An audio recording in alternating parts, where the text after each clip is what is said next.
film animasi Doluodalu versi layar lebar Legenda Dunia Dewa resmi diumumkan akan tayang.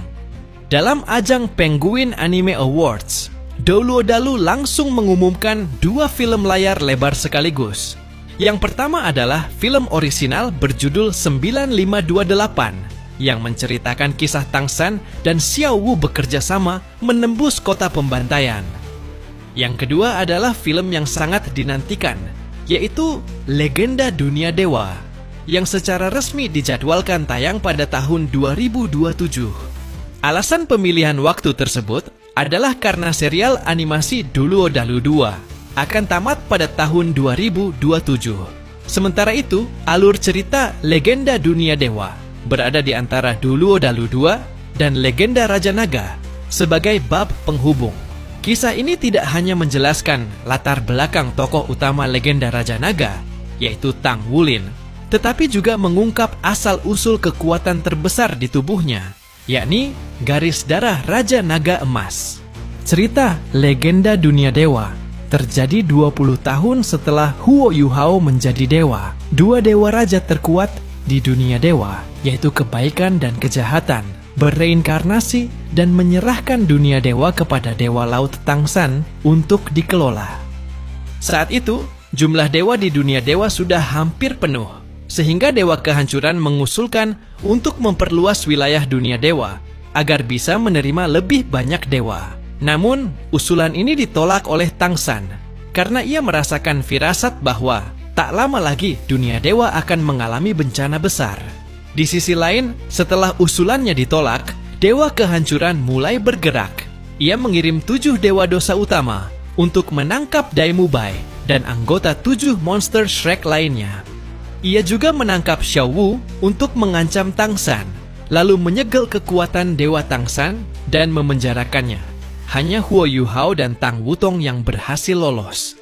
Keduanya lalu mencari bantuan sahabat baik Tangsan, Rong Nianbing.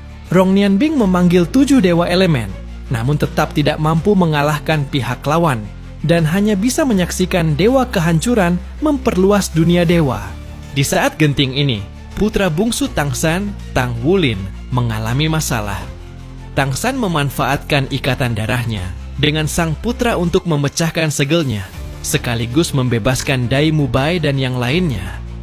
Pertempuran besar pun tak terelakkan.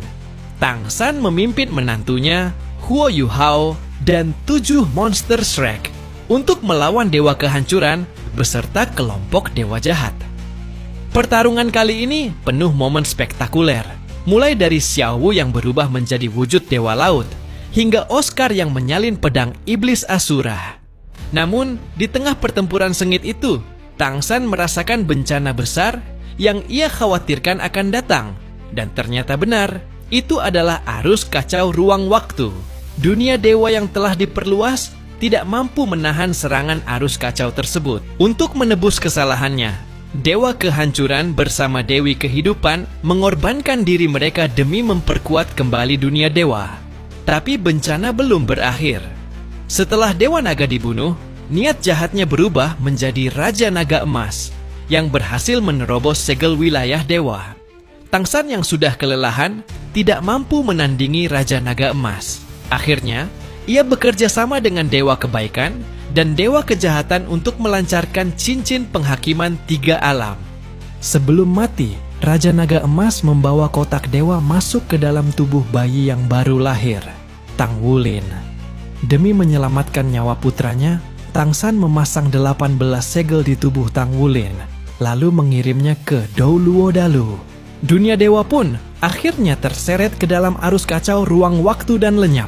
Inilah alasan mengapa dalam Legenda Raja Naga banyak tokoh luar biasa yang tidak dapat menjadi dewa. Jadi, gimana nih menurut kalian mengenai hal ini? Coba kalian tulis di kolom komentar.